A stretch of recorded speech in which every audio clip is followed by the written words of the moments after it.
എവിടെ കുത്തും? അവൾക്കിത്തിരി over confidence ഉള്ള ഏരിയ തന്നെ കുത്താം.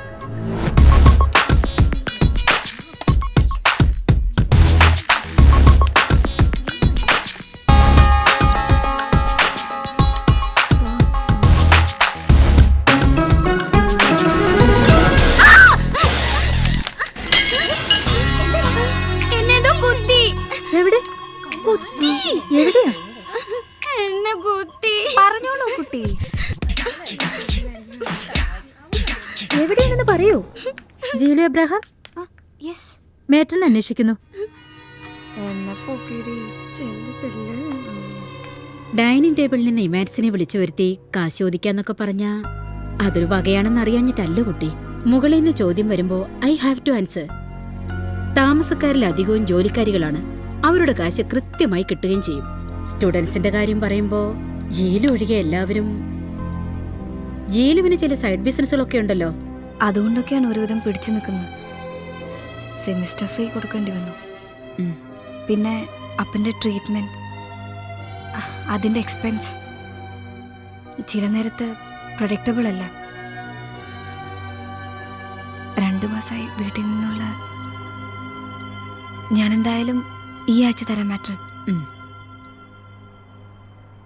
നീ എന്താ ഫുഡ് കഴിക്കാൻ വരാഞ്ഞത്? അവര് പറഞ്ഞു കഴിക്കണ്ടെന്ന്. ഛേ, അവര് പാവം. നീ സെന്റിമെന്റ്സ് അടിച്ച് വയലിൻ വായിക്കൊന്നും വേണ്ട. ഉള്ള വിശപ്പ് പോയി, അതുകൊണ്ട് കഴിച്ചില്ല. ആഹാരം ഒരു ലക്ഷറിയാണ് ചില നേരം ചില മനുഷ്യർക്ക്.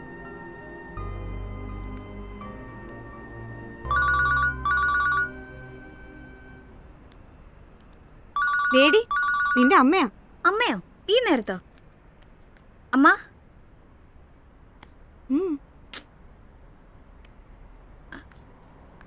അമേരിക്കയോ?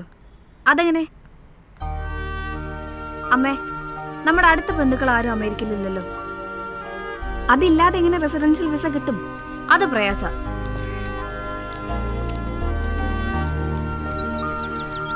ഇല്ലാത്ത വണ്ടിക്കൂലിയും കളഞ്ഞ് ക്ലാസ്സും കട്ട് ചെയ്ത് വന്നതേ കുക്കറി ഷോ കാണാനല്ല. എന്റെ ആ പഴയ ഫ്രണ്ടിനെ നീ ഓർക്കുന്നില്ലേ? ന്യൂയോർക്കിലുള്ള ബേബി ആന്റി. ആന്റി സ്ട്രോക്ക് വന്ന് കിടപ്പില്ലല്ലേ? അതെ, ബേബിയുടെ മൂത്ത മോളെ നീ അറിയും. അമ്മു, അവളെ കെട്ടിച്ചതോ അമേരിക്കയില്. അമ്മ കാര്യം പറയേ. ആരാ അമ്മയ്ക്ക് വിസ ഒപ്പിച്ചു തരുന്നത്? അമ്മു. എന്തിന്? സ്ട്രോക്ക് വന്ന് കിടപ്പിലാണെങ്കിലും ബേബിക്ക് നല്ല ബോധമൊക്കെ ഉണ്ട്. എപ്പോഴും എന്നെ കാണണമെന്ന് പറയും. ആന്റി കിടപ്പിലായിട്ട് 5 കൊല്ലമായി. ഇപ്പൊ എന്താ അമ്മോട് ഒരു പുതിയ സ്നേഹം? പുതിയ സ്നേഹമൊന്നും അല്ലല്ലോ. ബേബി അമ്മുവൊക്കെ അന്ന് നമ്മുടെ വീട്ടിൽ വരാറുണ്ടായിരുന്നതല്ലേ. അന്ന് നമ്മൾ എറണാകുളത്തായിരുന്നല്ലോ, നെടുമ്പാശ്ശേരി എയർപോർട്ടിനടുത്ത്. നല്ല വീട്, കാറ്, സമ്പത്ത്. ഒരുപാട് ബന്ധുമിത്രാദികളൊക്കെ അക്കാലത്ത് വന്നിരുന്നു. കാര്യങ്ങൾ കുഴഞ്ഞപ്പോൾ എല്ലാവരും മിസ്സിങ്. ഈ കേസ് മാത്രം എങ്ങനെ റീഓപ്പൺ ആയി? സത്യം പറ, എന്താ അമ്മൂൻ്റെ പ്രോബ്ലം? അവള് പ്രഗ്നന്റ് ആണോ? പ്രസവ ശുശ്രൂഷയ്ക്ക് ആളെ വേണോ അല്ലേ? ഞാനും അപ്പയും കൂടി കഴിഞ്ഞ മാസം ഡോക്ടർ മാത്യു ചെറിയാനെ കണ്ടിരുന്നു. ഏറിയാൽ 6 മാസം. അതിനപ്പുറം ഒരു ബൈപ്പാസ് സർജറി ഇല്ലാതെ അപ്പായ്ക്ക് പിടിച്ചു നിൽക്കാൻ പറ്റില്ല. 1.5 ലക്ഷം രൂപയെങ്കിലും വേണം. നിനക്കറിയാലോ, ഈ വീട് പണയത്തില്.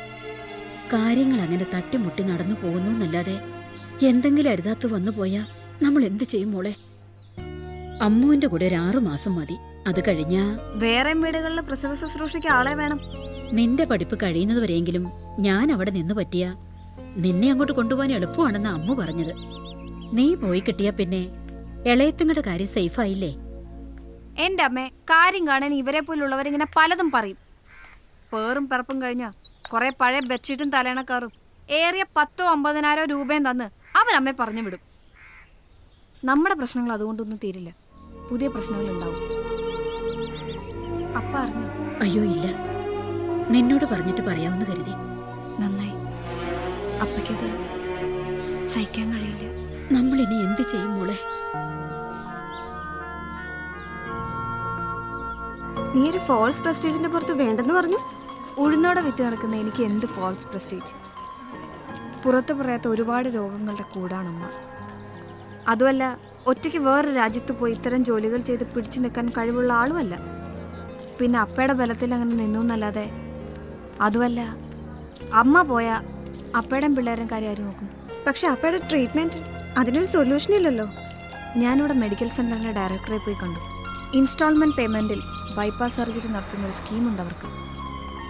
പക്ഷേ ഫസ്റ്റ് ഇൻസ്റ്റാൾമെന്റ് ഒരു 50,000 രൂപ വേണ്ടി വരും. എനിക്കൊരു പാർട്ട് ടൈം ജോലി ഒത്തുകിട്ടിയിരുന്നെങ്കിൽ കാര്യങ്ങൾക്കൊക്കെ ഒരു നീക്കുപോക്കായേനെ.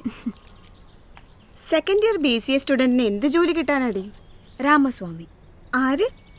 രാമസ്വാമി അയ്യങ്കാർ.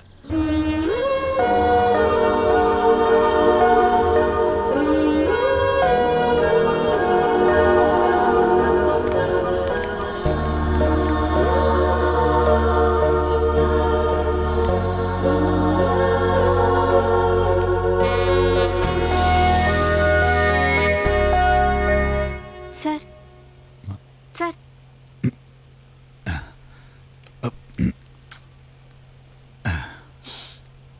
என்னம்மா? രാമസ്വാമി അയ്യങ്കാർ. நான் தான்.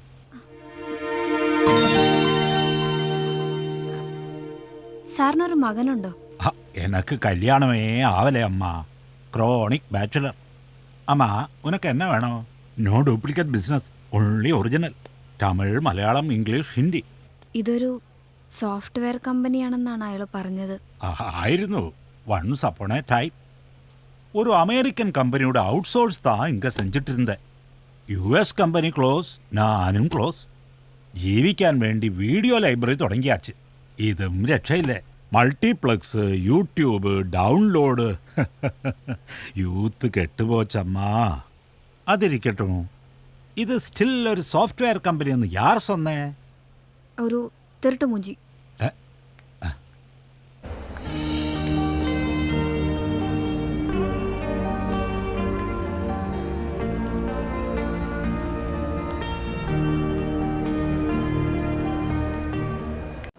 Dileep ready? Ready sir. Okay madam. Okay ready, take start camera rolling sir. Action. എല്ലാവരും തിരക്കിലാണ്. വീട്ടുജോലികൾക്ക് സമയമില്ല. സമയം മീൻസ് മണി. സമയം ലാഭിക്കാൻ ഒരു കൈത്തൊഴി. Paulson pressure cookers. Cut cut. Madam ഒരു അല്പം ഫ്രെയിം ഔട്ടായി പോയി. Oh sorry. It's okay. Retake. അതാരാ നടി? അതാണ് ഷീല പോൾ, വലിയ മുതലാളിയെ. അവരുടെയാണ് പ്രഷർ കുക്കർ. കേട്ടിട്ടില്ലേ പോൾസൺ ഇൻഡസ്ട്രീസ്? ഓ, പോളാംബ്രോസിന്റെ ഭാര്യ. മാഡം റെഡിയല്ലേ? റെഡി. അപ്പൊ ഇതാണ് ഷീല പോൾ. താഴേക്ക് വെള്ളമായിരുന്നു വെച്ചാൽ താഴേക്ക് വയ്ക്കോളൂ. ഷോർട്ടിനിടയിൽ ശല്യപ്പെടുത്തരുത്.